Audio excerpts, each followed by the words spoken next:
Hi everybody. Well, on Friday I was lucky enough to travel to Adelaide and board Queen Mary 2 for a 2-night cruise to Melbourne.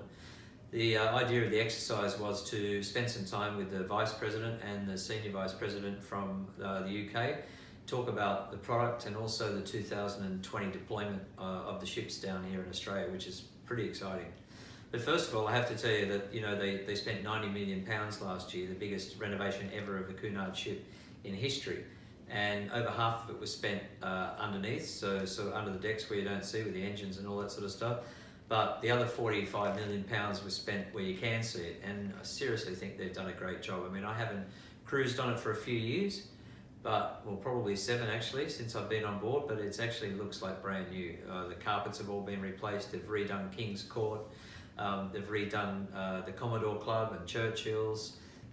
They've got new restaurants on board now, so they've got the veranda restaurant on the back, which was, I did eat in that, which is really, really nice. As good as any sort of restaurant you get anywhere.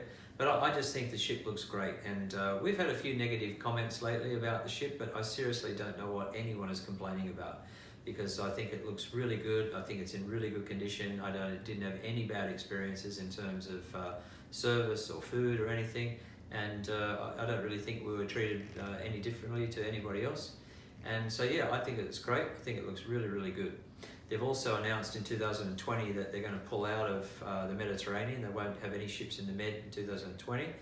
And the good news for us is they're going to have a ship here for 100 days. So Queen Elizabeth actually is going to arrive in December and do a 12-night cruise to Auckland. So it'll be you'll be at sea at Christmas time, and it'll arrive into Auckland before New Year's Eve, so we'll have a celebration there, and then the ship will stay here for an extended period of time. And then World Cruise on Queen Mary will actually, good news is it's actually going to be east-west direction, which means for us safari people, it's going to cruise to Cape Town and then we'll finish in the safari. So all those things will come to you shortly.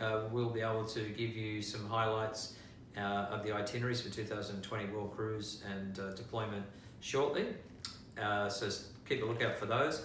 But in the meantime, we've got a really great deal actually in April next year on Queen Elizabeth from Sydney to Tokyo. It's a really great package, great price, check it out, it's in the newsletter, and see you next week.